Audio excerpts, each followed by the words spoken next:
differentiate between hypocotyle and epicotyle, coleoptile and coleorhiza, integument and testa, perisperm and pericarp. Now we'll be learning the differences of these structures.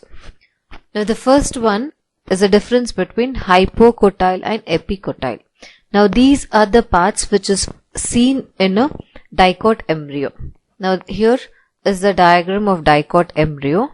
Now this is the hypocotyle and here would be the epicotyle.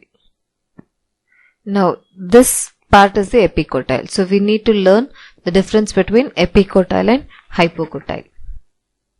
Now hypocotyle, it is a portion of the embryonal axis that lies between the radicle and the point of attachment of the cotyledons. Now these are the two cotyledons. Now a dicot embryo will have two cotyledons and this has an embryonal axis. Now hypocotyle is a portion of the embryonal axis that lies between radicle. Now this is the radicle and this is the point of attachment. The embryonal axis would be somewhere here. Now the point of attachment between the radicle and the point of attachment of the cotyledon. So this region is called as hypocotyle. And epicotyle is a portion of embryonal axis that lies between the plumule and the cotyledons. Now this is plumule and these are the point of attachment of the cotyledon. Now this region, this portion is called as epicotyle. Now hypocotyle, it terminates with the radicle. So the structure always terminates with the radicle and during germination, that is in epigeal germination, now this hypocotyle pushes the seeds above the soil. Epigeal means above. The seed comes out of the soil during germination and it is a part of the embryonic root system. So hypocotyle, it is a part of the embryonic root system as it terminates with the radicle and the root tip. Whereas epicotyle, it always terminates with the plumule. So this region terminates with the plumule and the plumule develops into the shoot system. So it is an important part of embryonic shoot system. And in hypogeal germination, the epicotyle pushes the plumule above the soil. So these are the differences between hypocotyle and epicotyle. Now the next one is coleoptile and coleorhizae. Now these are the parts of the monocot embryo. Now here we can see the monocot embryo structure. Now this is coleoptile and coleorhizae. In monocot embryo, the epicotyle bearing shoot apex and the leaf primordial is enclosed by a protective structure which is called as coleoptile. Now here we can see this is the shoot apex. Now the shoot apex is covered by a protective sheet. Now this protective sheet is called as coleoptile. The epicotyle, which consists of the shoot apex, they are enclosed by a protective sheet and this is called as coleoptile. Now the coleorhizae, now here we can see the coleorhizae, they are in the same monocot seed, the radicle.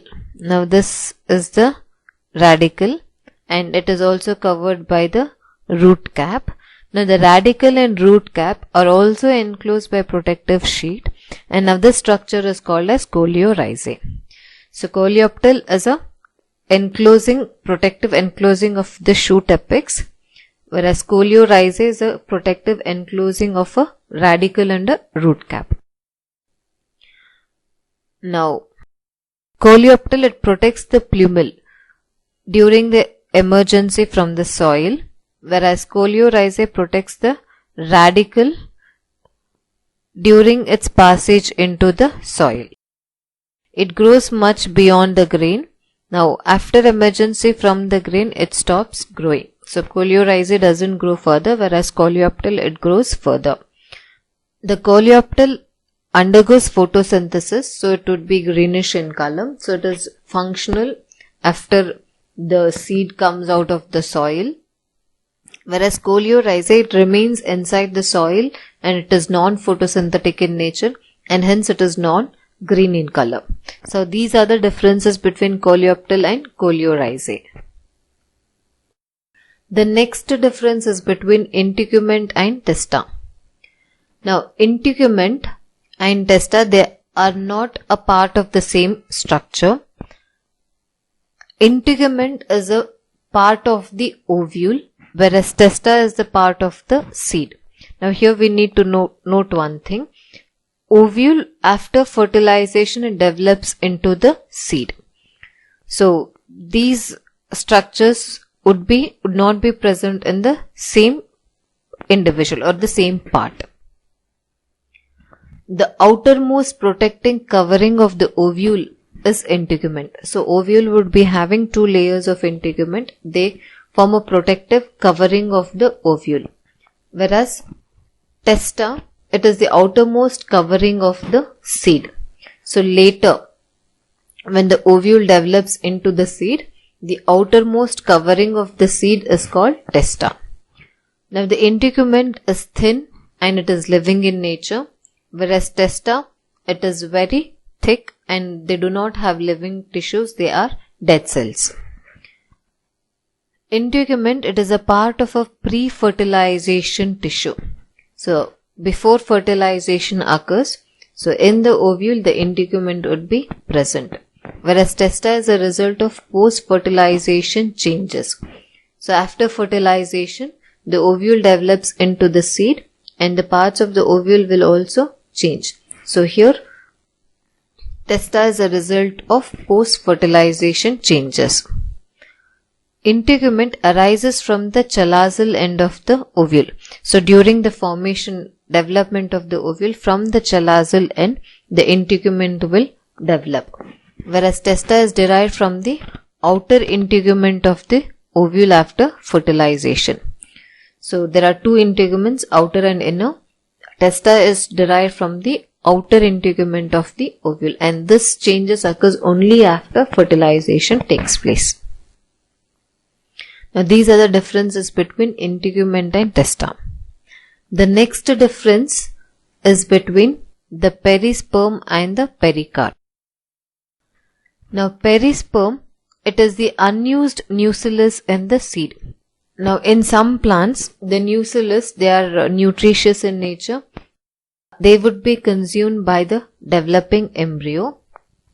So in certain seeds, the nucellus remains as it is. It is the persistent nucellus. It is a part of the seed. Now it is usually dry. It is often non-functional for a seed, does not have any role. Perisperm is present only in few seeds. Like in the coffee beans, the perisperm would be present. Whereas pericarp, it is a covering of the fruit that develops from the wall of the ovary. The wall of the ovary develops into the pericarp. Now it is a part of the fruit. Now this pericarp can be dry or it can be fleshy. It is protective covering and also help in the dispersal, and it acts as a nutrition. It supports nutrition. Now the pericarp is found in all fruits. So perisperm, it is a part of the seed. Pericarp, it is a part of the fruit. Now perisperm is not present in every seed, but pericarp would be present in all the seed. So these are some of the differences between perisperm and pericarp. Now in this question we have learnt the differences between hypocotyle and epicotyle, coleoptile and coleorhizae, integument and testa, perisperm and pericarp.